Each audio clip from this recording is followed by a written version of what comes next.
नमस्कार, मैं उमा और आज मैं बात करूंगी डॉक्टर भीमराव अंबेडकर के उन दिनों के बारे में जब वो शिक्षा ग्रहण कर रहे थे और लेक्चरशिप की पढ़ाई को अपने विद्यार्थियों के साथ वितरित कर रहे थे, अपने ज्ञान को और अपने पूरे सिद्धांतों और तर्कों के साथ।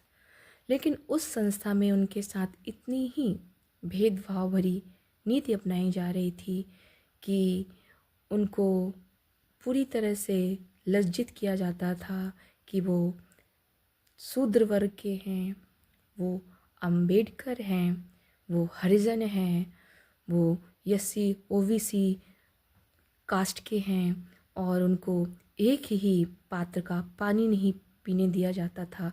लेकिन वो भी अपने सिद्धांतों और अपने उसूलों में बिल्कुल मजबूत थे।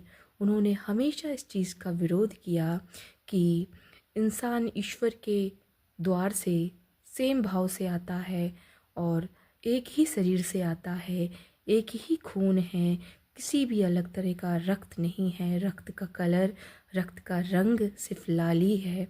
आपके विचार ही आपका व्यवहार बनाते हैं और ये जात पात, छुआछूत, भेदभाव सारी आपके मन और आपके मस्तिष्क की बीमारी की उपज है। बाकी ऐसा ईश्वर ने नहीं बनाया है। इंसान के कर्म ही उसके ज्ञानवर्धक जीवन को आगे बढ़ाते हैं और अगर आपका ज्ञान और आपके कर्म में एक समान भावना ना हो तो जीवन का व्यवहार उचित दिशा में संचालित नहीं होता।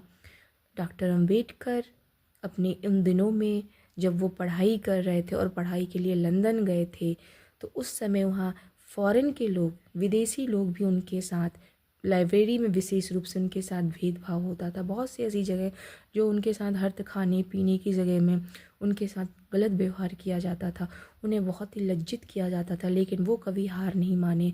उन्होंने अपने सिद्धांतों का से और अपने तर्कों से सबको मुंह तोड़ जवाब दिया और सबकी बोलती बंद कर दी।